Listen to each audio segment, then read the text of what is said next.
It is brand new, just came off the truck yesterday and arrived in our warehouse.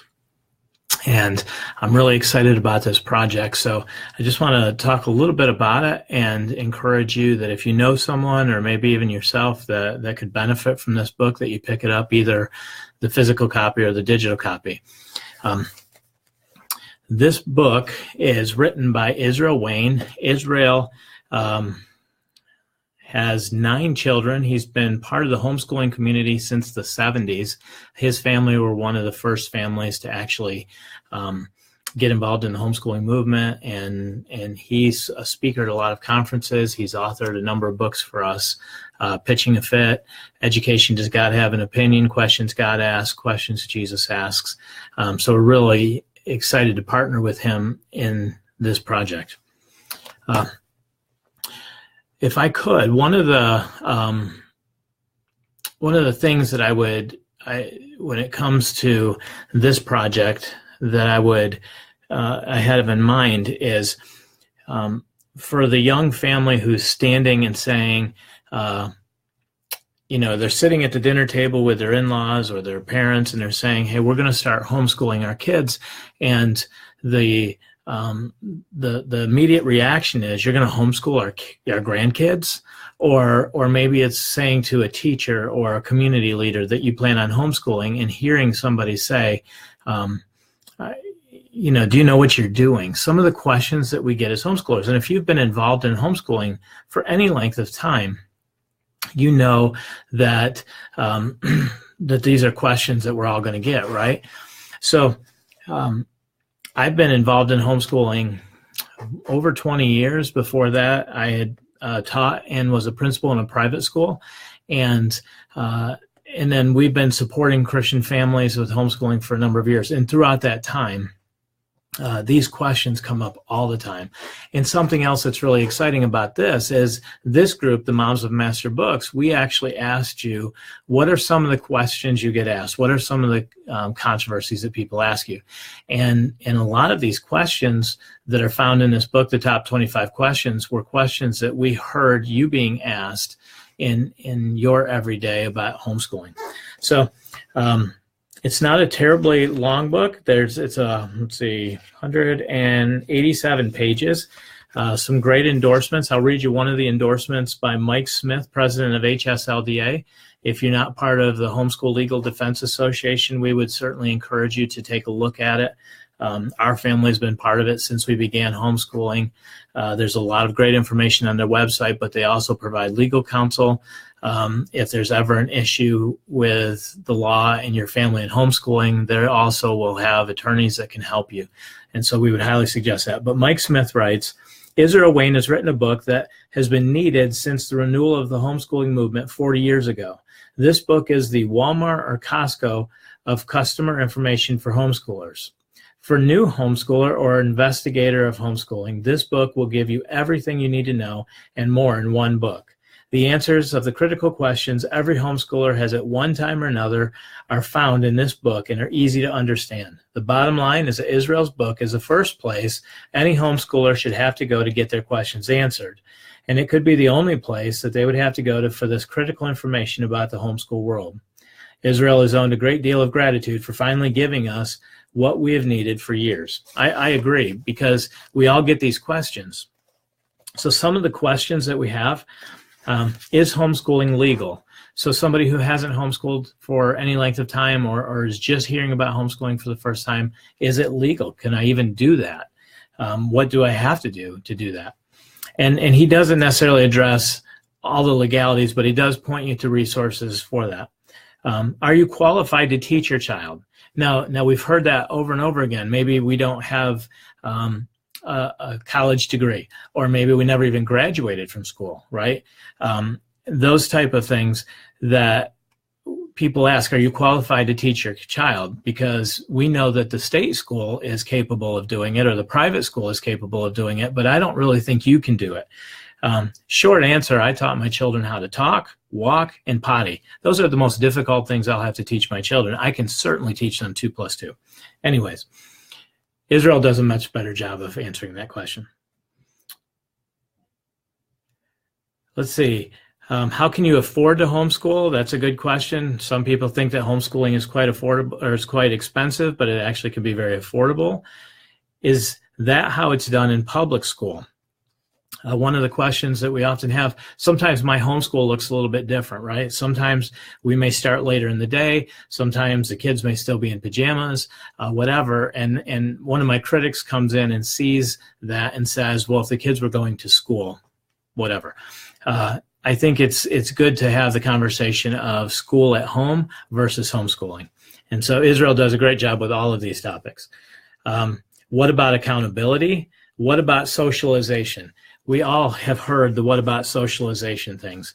Don't they need friends? Won't they be awkward? A number of different things that we hear. What's a good answer? How do we answer that to the critic in a way that actually helps support what we're doing and brings them on board, but also gives them true information? Because the reality is a lot of our children being homeschooled actually are more socialized. Where when I socialize in a public school environment, I'm in second grade and I'm only with second graders. And then I move to third grade and I'm only with third graders. And then I go to fourth grade, I'm only with fourth graders.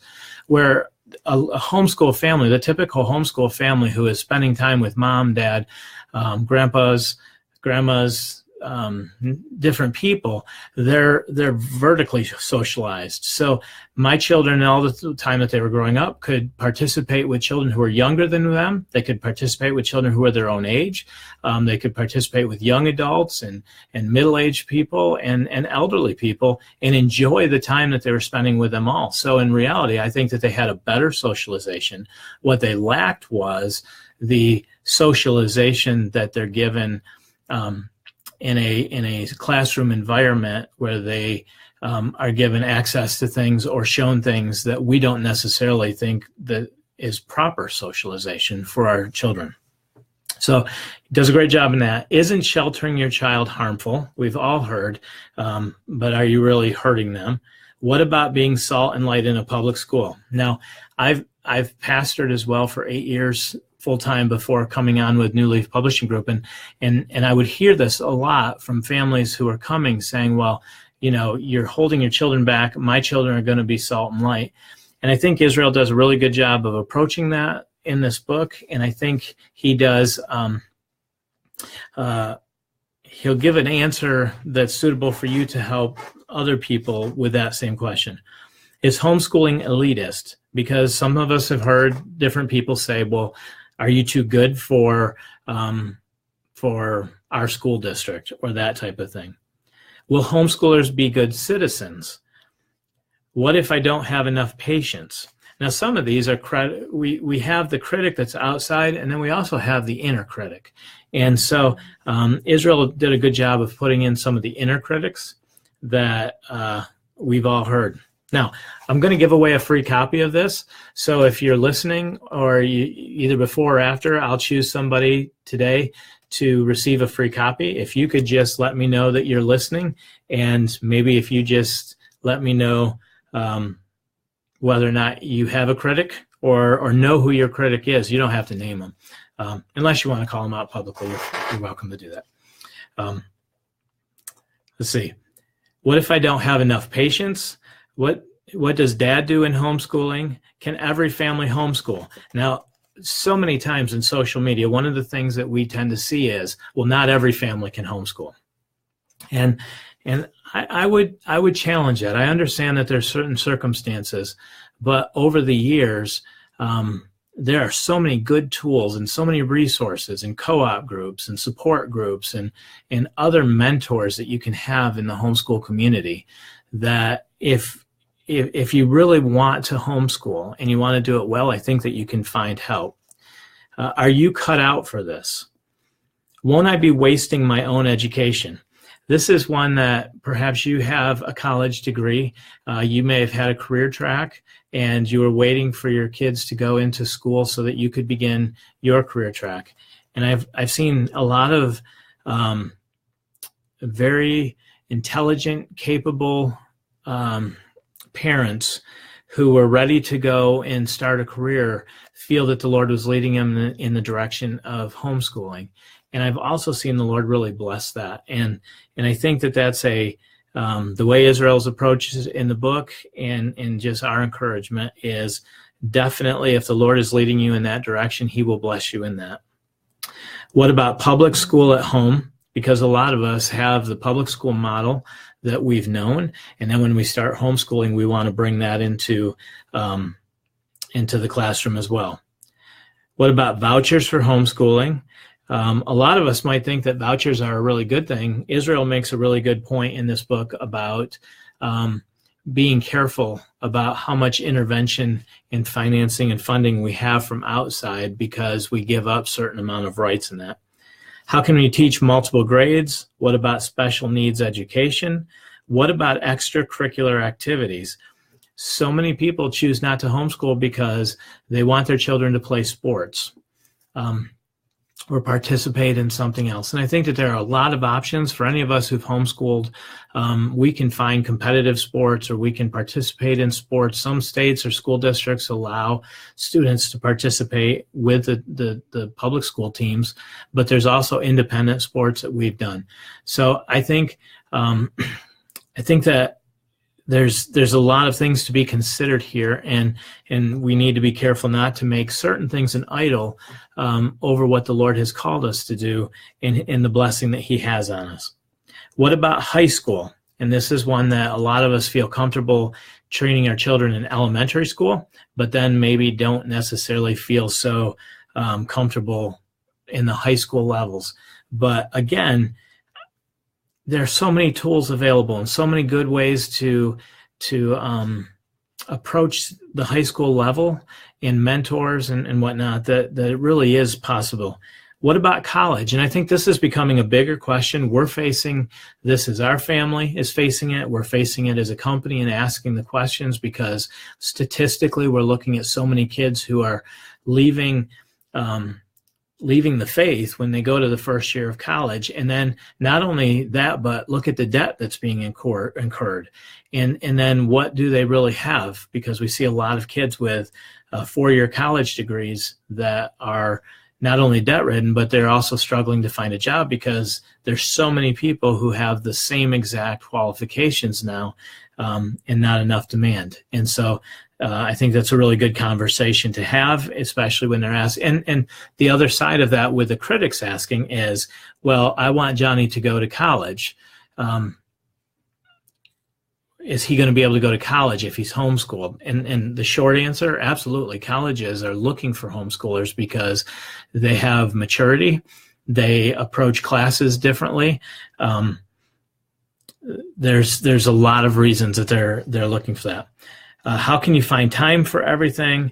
Do you know what causes that? Believe it or not, in homeschooling, a lot of people would say to our family, the moment they've seen us, they've said, do you know the Duggars? And family size or family planning seems to go along with homeschooling. So a lot of homeschoolers have more children, or families that have less. And I think one of the things that we really enjoyed about asking you as the moms group is, what were your questions? It was for the moms who only have 1 or 2 children, and people saying, well, why don't you have 20 kids? And we have 9 kids. And so we've been asked this question many times, if we know what causes the birth of a child. And so I think Israel, having 9 kids, also approaches it with a lot of grace. And then, how should I respond to opposition is basically the best way to approach that.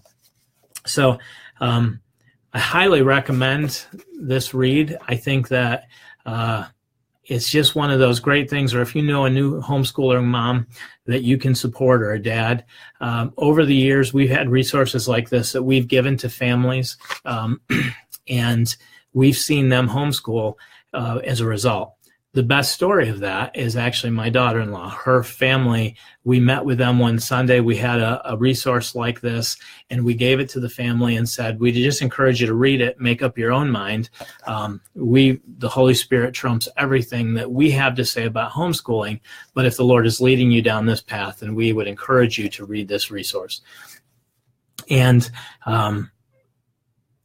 they read the book and they decided to begin homeschooling. They've homeschooled since that time, and their oldest daughter became my daughter-in-law a couple of years ago.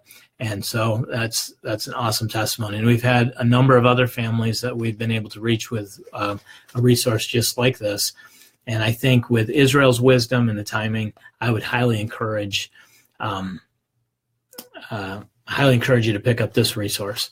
So again, I'm going to give one away free. Feel free to post a question, a comment, anything into the comments on this video, and we will be choosing a name and sending that out. Carla says she'd love to comment about parents teach walking, talking, and potting. That's so true. And you know, so many parents as well, they homeschool all the time. Either they're doing 2 hours of homework a day, which is what a typical homeschooler may actually do in a day, or they're homeschooling over summer vacation when everything is working well. And you know, a lot of times when we're not doing the homeschooling, the issues that are brought home from school from the other kids that our kids are being exposed to add so much stress. And so when you really get, you get through the first stage, the awkwardness of the first year of homeschooling, and you move into the second year, I think the experience and the lifestyle is just superior to putting all the kids on the bus and getting them back at night than trying to bring them back into the family, back, rebuild their attitude, rebuild their faith, and then do the same thing the next day. So I hope that's helpful. Hope you're able to pick up a copy. We thank you, Israel, for writing that. I know he's part of the group. And we pray that everybody has a blessed and productive day. God bless.